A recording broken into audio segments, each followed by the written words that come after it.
start. I'm Mike Hughes. I'm currently a member of the program committee here.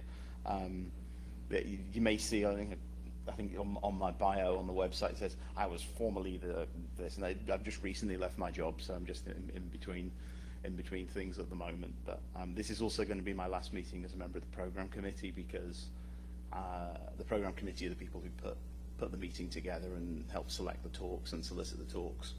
And we're only allowed to serve for a maximum of 4 years in any one time, and then we have to actually take a year or two off and go and do something else so that we don't sort of become stale, which is a really good idea.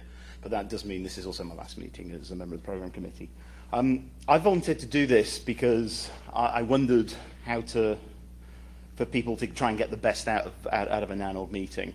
I remember the first one I came to, which is 11 years ago now, and I was like, oh my God, so many geeks, and a lot of people who I didn't know, and there's a lot of people that already did know each other, and they're all sort of sitting together in the hallway, and so many different talks. And also NANOG's evolved a lot since then, and the format of the meeting has just changed. And some things that I think feel second nature to people like that have been around for a long time aren't second nature to somebody who's new. So we'll start with a straw poll. So hands up if this is your first NANOG meeting. Yeah, most of them. That's good. Yeah, okay. This won't be quick. Keep them up if you are on the mailing list. Okay, so yeah, about sort of 60% of you are on the mailing list, and hopefully those of you who didn't keep your hands up can join the mailing list later and find out like why people would still want to run RIP v2, which has been a recent thread. I was actually talking to somebody over breakfast about why you would still want to run RIP v2, and I gave them a use case from about 10 years ago where I actually did run RIP v2 and then exported it into an EIGRP process, and it was quite unholy. But anyway. Have you been, most of you who are new, have you actually been to a network ops or sysadmin type meeting or conference like something like this before? Yeah, a few, yeah, okay. And then the other one is, are you local? Put your hand up if you're local. Only a few then, right. And when I say local, I mean either you're going home each evening or you could drive here in a car and didn't have to fly 4,500 miles or something like me. So that's the other thing, as you've noticed, I'm a Brit. I apologise for the weird and some might say correct spelling of things in this presentation. So what are folks looking for when they come to NANOG? Well, hopefully they're coming to hear about some interesting stuff. They're going to hear some interesting talks, maybe see some stuff that things they haven't considered themselves before that they can take away and use in their day-to-day work.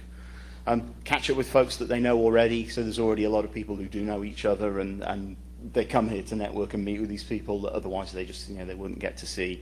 They put a face to the name that the people that they're dealing with over email. Meet new folks. I mean, that's really important. I think that's a big thing at NANOG, is to go out and meet new people in your line of industry and exchange ideas. And then the really important one here is drink free beer. There's a lot of free beer, and I think there should be enough free beer for everybody this week. And then the other thing is do business. A hell of a lot of business is done here at a NANOG meeting. So you see people sat, and you think these guys, they're all Skyping off. They're all sat outside in the hallway drinking coffee.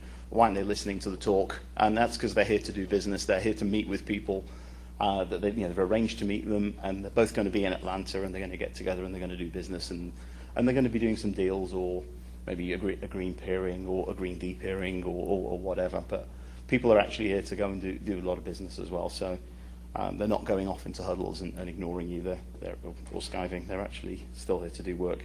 And the hallway conversations are a huge part of what NANOG is. So meeting organization and how it's set up.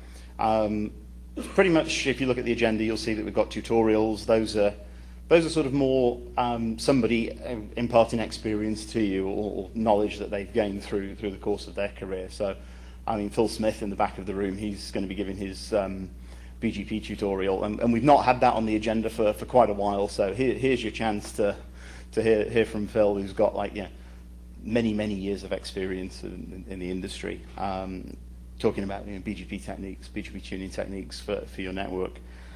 So tutorials are more about either new stuff that's come along or how to get the best out of existing stuff, and it's very much a teaching type environment. Tends to be a smaller room as well, so you can get a bit more interaction going if we can. And those happen on a Sunday mostly, so those are going to happen during the course of this afternoon. Tomorrow, then we go into what's called the general session, which is the big ballroom down the hallway. We can get everybody in there, all 500 or so attendees that we've got here. What was the latest count on attendees, Andy? Do you know? 450, yeah. So that's actually not bad. Not as huge as the last meeting in San Fran, which was over 600. But that's actually pretty good. So yeah, we've got the big ballroom. We can get everybody in there. And those sort of talks are, they're more like people talking about their experience or something that they're doing that's new, or new technology that's being deployed. I know there's a lot of talk going on about Lisp and those kind of things this meeting. And there's also obviously been a lot of focus on things like V6 in recent years as well.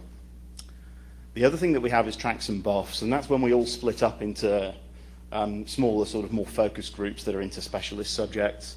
Those sort of happen later on in the afternoon on the Monday and Tuesday. Tend to be, again, smaller groups. The peering buff is quite legendary, so if you're into peering and interconnection, stick your head in there. That can be quite entertaining. But it tends to be more sort of special and sort of focus groups. The other thing that we obviously got is the beer and gear, which is a big sort of evening social reception tomorrow. We also got events and socials, so you guys can actually get out of the hotel, see a bit of Atlanta, like we're going to go to the aquarium tonight, hopefully, and then network with people and enjoy yourself. Open seating, formerly known as the terminal room, because it actually used to have terminals in it if you go back about 15 years. But that's where you can go and sit and get some connectivity, get a bit of power away from the general session hall, and maybe just chat to people and do whatever. And then obviously, so that you guys are catered and fed and watered, there's breaks and lunch and things like that. So who is NANOG? Well, right now, you guys are NANOG. You've come to the meeting. You are NANOG. There is, right now, no society, no association, no anything. By coming to the meeting, by being on the mailing list, you're part of NANOG. It's a community. It's not. This isn't a conference where a bunch of people in suits come up and talk about stuff. You're part of this, and you get a say in how it's run too. By coming to the meeting, you get to elect the steering committee who actually are responsible for the overall guidance of NANOG. And if you're interested in that, there's a community meeting later this afternoon. And everybody is welcome. Everybody's welcome to come to that and get involved in how NANOG is run. So, administrivia. Name badges. This is Ren Provo. She has blue hair at the moment, so you can't really miss her.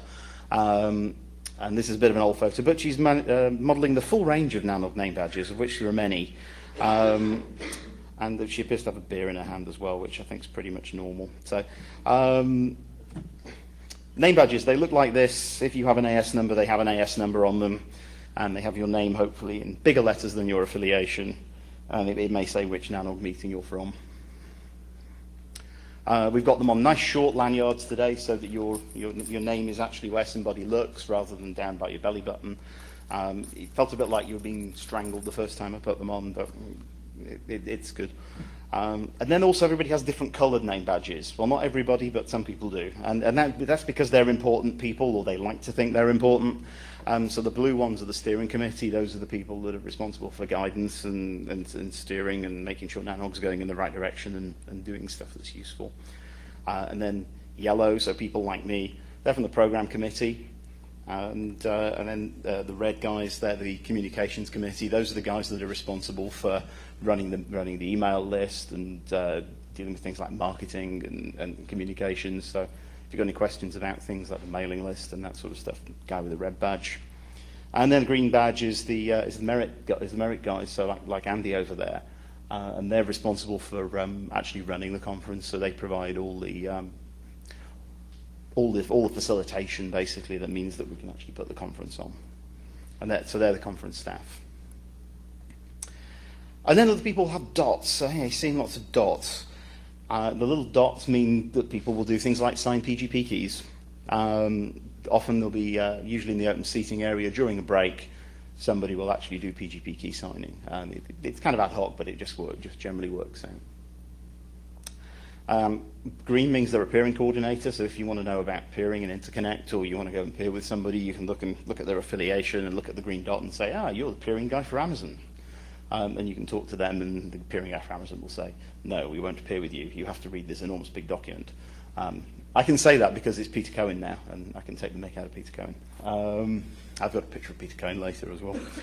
And then the black one means that you're doing network security. So these are the guys with the black helicopters and stuff. So they have a black dot, and they have a security BOF on Monday afternoon. But that generally means they're the OPSEC contact for that organization. So yeah, try and make sense of the agenda. So I'd sort of spoken about this a bit before. The general session, everybody's in the same room. That's the majority of it. How people get talks there is that we do a call for presentations, they submit talks into a tool that we have online, and then the program committee get together on a conference call. It can be quite a long conference call sometimes, and we'll go through all the talks and we'll rate them, and then what we'll do is we'll basically pick the best talks. Or if there's a talk that we think it's got promise, but it needs some guidance, somebody from the program committee will be assigned to go and work with that speaker and to nurse that talk into actually making it onto the agenda. That process pretty much starts as soon as, for the next meeting, as soon as this meeting's finished. So as soon as this is finished, the CFP goes out for the next meeting that's going to be in, I keep wanting to say Hawaii, maybe that's just wishful thinking, it's going to actually be in Florida. So it's going to be in Miami, yeah. I keep wanting to say Hawaii for some reason, but we should have a meeting in Hawaii sometime. So yeah, the Miami call for presentation will be put out as soon as this meeting's finished, and we'll start getting submissions pretty much straight away as well. People have already got things that they want to talk about. Can be pretty much anything to do with network operations, building networks, protocols, you name it. Those talks could be pretty much anything, but we tend to also have sort of strands as well. The other thing that we'll have in the general session is we have panels, so there'll be a panel discussion up at the front. We'll get like 4 or 5 different people from that particular topic or particular sector of the industry, and get them to talk and debate about whatever it is that they're presenting on, whether it's undersea cables or whatever else. The other thing we also have in general session is something called lightning talks. We've only got 1 slot for lightning talks this meeting, just because we had so many other submissions and other things we wanted to take. Lightning talks are only submitted during the week of the conference, and they're really short. They're limited to 10 minutes. You don't need an abstract. You don't need a presentation. If you want slides, you can submit them, but you don't need slides. And you can come up for 10 minutes and talk about something. And again, we do that through a vote, effectively. The program committee do that through a vote during the course of the week based on your 3-line description of what the talk is. But we get some real interesting sort of food for thought kind of talks, and ideas come through lightning talks.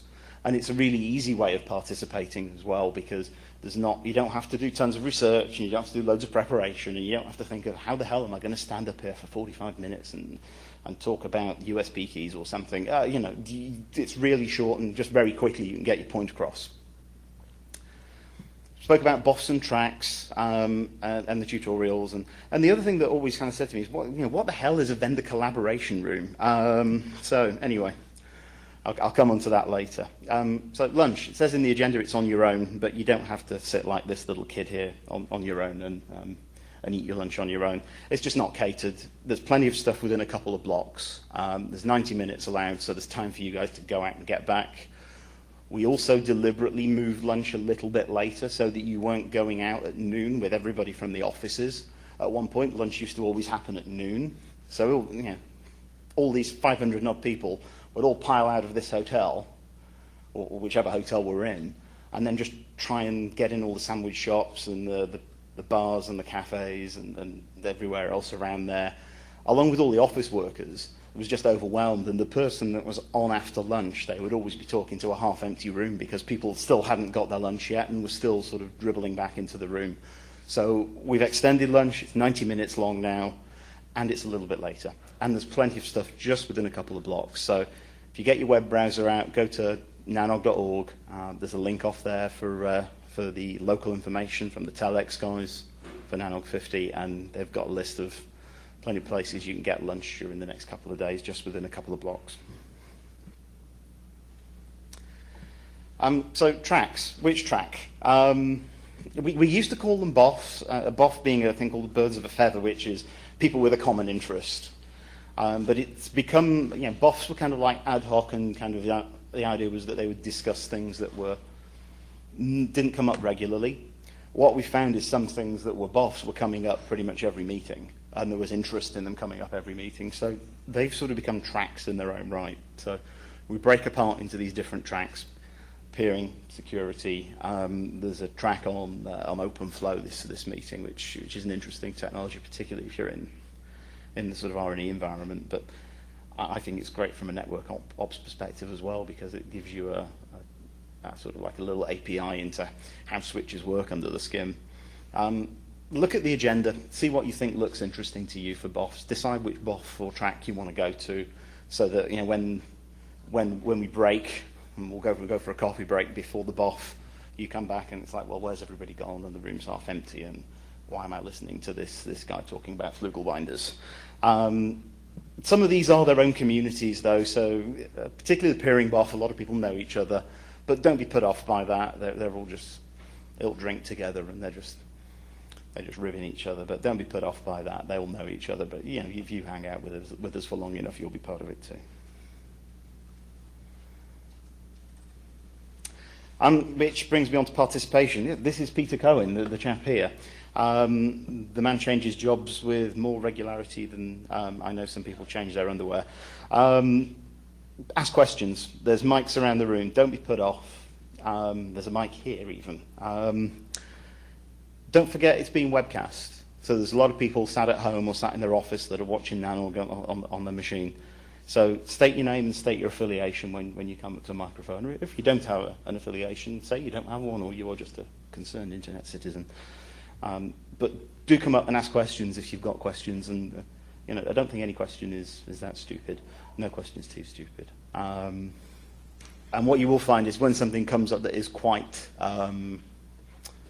topical, or a lot of people are interested in, there'll be a queue forming at the mics around the room, and it's up to the person who's chairing that session. So just keep an eye on the mics, look at how long the lines are, who got there first, and help the speaker and direct them to, who's next to talk, and also to close the lines off at the microphones, because otherwise we can end up going into your lunch break with questions, which has happened sometimes, quite a way into your lunch break as well. But don't be put off by asking questions. Everybody's got interesting stuff to say, I think. Vendor collaboration. It sounds like vendor collaboration. What happens in the vendor collaboration room? Is the vendor collaboration room only for vendors? Is it a smoke-filled room where they collaborate about how much they're going to charge you for things, and how many bugs they're going to release this quarter? It's not. It's a technology interop room. It's had a lot of focus recently on V6 technologies, V6 CPE, and it's open today, all day in the afternoon, and it's also open late afternoons, Monday and Tuesday. And it's actually on this floor. It's down the other end of the corridor, down the other end of this floor. It's actually nice for all. Everything here is on one floor. Compare it to the meeting in Austin, where I think we were split pretty much over 3 floors. And people were like tucked away, and it was like, well, nobody came and visited the vendor collaboration room because nobody could find it. I think they didn't get that many people, but at least we're all on one floor here, and it's easy to find stuff. It's useful to go and see, particularly if you're going to be doing some work in this area. Go and talk to people, demonstrating how the stuff is actually working together and across multi-platform. And this was an example of the one at Philadelphia, where the guys from Comcast had got a V6 technology demonstrator using some Cisco CMTS gear and some CPE to actually show how they could run dual stack into a property. So they basically built a small CMTS and cable network actually in this room in the hotel, which was quite cool. Beer and gear. It's our Monday night evening social. It's one way that we engage our industry vendor sponsors. One thing that you won't find in a NANOG is you won't find slick marketing guys from the vendors stood on the platform trying to sell you things. We're really careful to try and make sure there's no marketing gloss in the slides and that it's actually just real technical substance. So one thing that we do is the marketing guys can come with their kit as long as they buy us beer, and they do that on Monday evenings. So they come and they have stands, and they'll usually bring along whatever it is that they've got that's new, or and there'll usually be some swag and some giveaways and some t-shirts and things like that. So and lots and lots and lots of food and drinks. As I said, it's not all about the talks. It's a big chance to meet lots of other folks. So yeah, if you've not done it already, go online, look at the attendee list, and if you think there are people from specific organizations you need to go and see, go and find them. Ask questions all the time, because I think that's the way you get involved and participate. And network in the hallways and enjoy the socials. That's the other thing. Come to the socials and enjoy the socials. We won't make you sing like Monica here. I mean, she got up on stage with the band in San Francisco and sang. Everybody's welcome. There's something going on every night, and like I said, we promise not to make you sing unless you really want to. The other thing is, what you've got to say really matters to Merit and to the steering committee and to the program committee and everybody else that put NANOG together. It's your meeting, so there's a survey for each day. Tell us what you think is important and what matters. And again, cool swag. There's usually prizes to give away with every survey. And then tomorrow, for Kat here, who's disappearing through the wall in platform 9 3/4. She's trying to get on the Hogwarts Express, but didn't really manage it. Anyway, she's running the Newcomers breakfast tomorrow morning from 8:30. There'll be more people here tomorrow morning, and you'll also be able to meet the NANOG organisers. So you've got guys from Merit and the program committee and the steering committee and the marketing group to talk about their work as well, and free breakfast as well, which is really good. Do you want to say anything about that, Kath? Yeah, you'll get to meet members from each of the different committees. They'll also talk a little bit about the election process, since we are in an election meeting with this one, and a little bit about Aaron too, since it's also a joint meeting with Aaron. So you'll get to meet somebody from every different section of NANOG. Just out of interest, how many people are staying for the whole week and staying for the Aaron meeting as well? Quick show of hands. Okay, about a quarter, yeah. Unfortunately, I can't stay. I've got to go back on Wednesday. I don't have a job and I'm poor now. I have to pay my own way, so I can't expense everything. So I'm going home on Wednesday. So that's cool. But yeah, what we do each year is we get together with Aaron and we in the fall meeting, and we'll have a week-long joint meeting. So and it's a slightly different format on the Wednesday, just the Wednesday really. So yeah, I said ask questions. Has anybody got any questions? I just wanted to sort of say this is the meeting, this is how it hangs together, and I hope it was useful. It's the first time we've done this, so if you think it's useful, let us know, and if you've got any suggestions, again, let us know. Otherwise, go forth, enjoy, drink coffee. Thank you.